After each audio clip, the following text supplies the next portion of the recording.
MLA ఏం పేరు?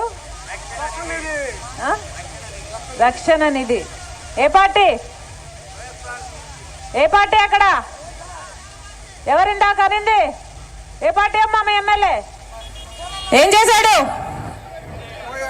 10 ఏళ్ళ ఎమ్మెల్యే అట కదా, ఇందాక అన్న చెప్పాడు. 10 ఏళ్ళ ఎమ్మెల్యే ఏం చేశాడు? ఎప్పుడైనా మీకు పనికొచ్చాడా? ఎప్పుడైనా మీ అవసరానికి వచ్చాడా? ఇందాక జై జగన్ అన్నారు కదమ్మా, ఒకసారి రండి.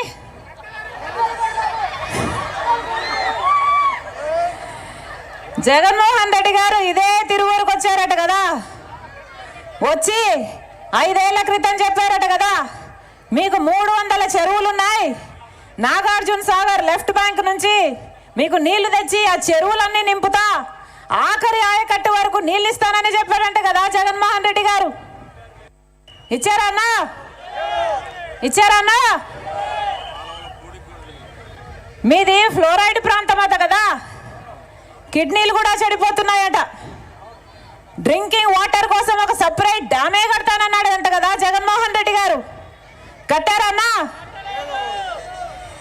ఇక్కడ మ్యాంగో ఎక్కువ అంట కదా, మ్యాంగో ప్రాసెసింగ్ ప్లాంట్ పెడతానన్నారట కదా జగన్మోహన్ రెడ్డి గారు. పెట్టారా అన్నా?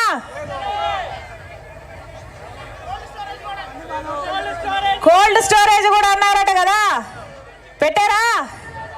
ఐఐటి పాలిటెక్నిక్ అన్నారట, పెట్టారా? మరి దేనికన్నా జై జగను?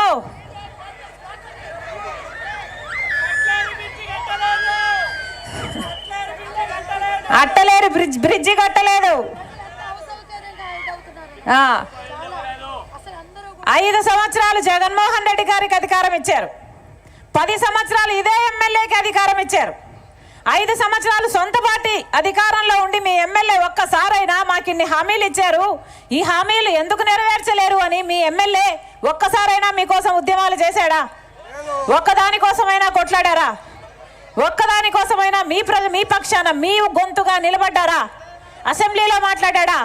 పోనీ ఆయన మంత్రుల దగ్గర మాట్లాడారా? లేదు ఆయన ముఖ్యమంత్రి దగ్గర మాట్లాడాడా? మరి ఎందుకు వేయాలన్నా వీళ్ళకు ఓట్లు? మీరిచ్చిన అధికారంతో ఏం చేస్తున్నారు? ఇసుక మాఫియా అట కదా, ఇసుక మాఫియా మామూలుగా కాదు. నియోజకవర్గంలో ఇసుకంతా దోచేశారట కదా మీ ఎమ్మెల్యే. మరి ఎందుకు ఇవ్వాలన్నా వీళ్ళకి అధికారము? ఆలోచన చేయండి. అందుకే చెప్తున్నాం, ఓటు అనేది మీ చేతుల్లో ఉన్న ఆయుధం. ఓటు అనేది మీ జీవితాలను మార్చే ఆయుధం, మీ బిడ్డల జీవితాలను మార్చే ఆయుధం. 5 సంవత్సరాలకు ఒక్కసారి మాత్రమే వస్తుందన్న ఈ ఆయుధం.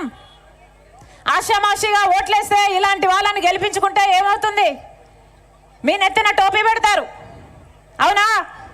కుచ్చు టోపీ పెట్టారా? చెవులో పూలు కాదు క్యాబేజీలు పెడతారు, అవునా? పెట్టించుకున్నది చాలు. ఇప్పటికైనా ఆలోచన చేయండి. మన రాష్ట్రం ఏర్పడి 10 సంవత్సరాలు అయిందన్నా. 10 సంవత్సరాలలో 5 సంవత్సరాలు చంద్రబాబు గారు ముఖ్యమంత్రి, ఇప్పుడు 5 సంవత్సరాలు జగన్మోహన్ రెడ్డి గారు ముఖ్యమంత్రి. ఈ 10 సంవత్సరాలలో ఏ ఒక్క ముఖ్యమంత్రి అయినా మన బిడ్డల గురించి ఆలోచన చేశారా? ఆలోచన చేస్తే మనకు ప్రత్యేక హోదా ఎంత ముఖ్యమో ఈ నాయకులకి తెలియదా అన్నా? ప్రత్యేక హోదా వస్తే ఒక్కొక్క నియోజకవర్గానికి 50 నుంచి 100 కొత్త పరిశ్రమలు వస్తాయి. ఎంత అభివృద్ధి జరుగుతుంది, మన బిడ్డలకు ఎన్ని ఉద్యోగాలు వస్తాయి, ఇవన్నీ తెలుసు వీళ్లకు. ప్రత్యేక హోదా ఎంత ముఖ్యమో చంద్రబాబు గారికి తెలుసు. 10 ఏళ్ళు సరిపోదు, మాకు 15 ఏళ్ళు కావాలన్నవాడు చంద్రబాబు గారు. ముఖ్యమంత్రి అయిపోయాక మొత్తానికే మానేశాడు అడగడం ప్రత్యేక హోదా గురించి. జగన్మోహన్ రెడ్డి గారు ప్రతిపక్ష నాయకుడిగా ఉండి ఏమన్నాడు?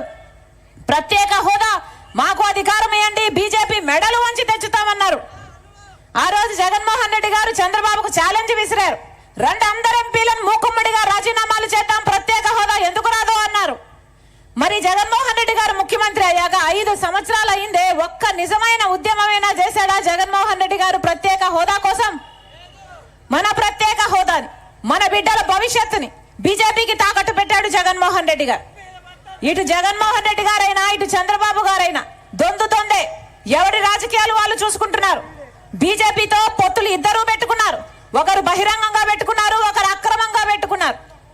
ఇద్దరు బీజేపీకి తొత్తులే.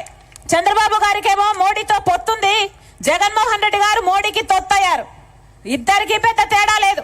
మన రాష్ట్రంలో రాజ్యం ఎవరు ఏలుతున్నారా అంటే ఈరోజు బీజేపీ ఏలుతుంది. ఎందుకంటే ఒక పక్క పాలక పక్షం, ఒక పక్క ప్రతిపక్షం, ఇద్దరు బీజేపీ కొంగు పట్టుకునే తిరుగుతున్నారు. ఇద్దరికి బీజేపీయే కావాలట. ట్రయాంగిల్ లవ్ స్టోరీ నడుస్తుంది మన రాష్ట్రంలో. అర్థమవుతుందన్నా?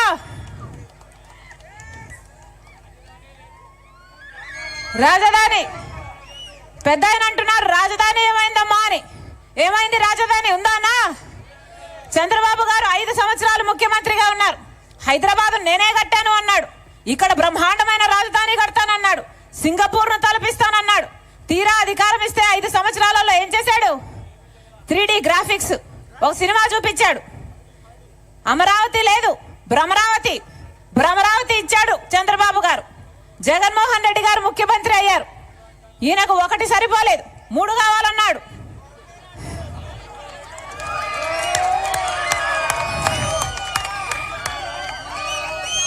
మూడు అయిపోతాయి కావచ్చు అనుకున్నాం. 3 ఒకటైనా అయిందా? ఒకటి కాలేదు. అందరికీ అన్నీ ఉన్నాయి కదా. హైదరాబాద్ ఉంది, బెంగళూరు ఉంది, చెన్నై ఉంది. మనకేముందన్నా? చేతిలో చిప్ ఉంది. వీళ్ళకి అధికారం ఇస్తే ఏం చేశారు? చేతిలో చిప్ ఇచ్చారు. అందుకే చెప్తున్నా, ఓటు అన్నది మీ చేతిలో ఉన్న ఆయుధం. తప్పుడు వాళ్ళకు ఓటేస్తే మన బిడ్డలకు ఉద్యోగాలు రావు, రాజధాని రాదు, పోలవరం రాదు, ప్రత్యేక హోదా రాదు. మళ్ళీ చెప్తున్నాం, జగన్మోహన్ రెడ్డి గారిని నమ్మి అధికారం ఇస్తే ఇవాళ వ్యవసాయం అంతా దండగైపోయింది. రాజశేఖర రెడ్డి గారి ఆశయాలు నిలబెడతాము అంటే జగన్మోహన్ రెడ్డి గారికి నమ్మి ఓట్లేశారు. నేను కూడా నమ్మి ప్రచారం చేశాను. కానీ ఈరోజు రైతాంగం అంతా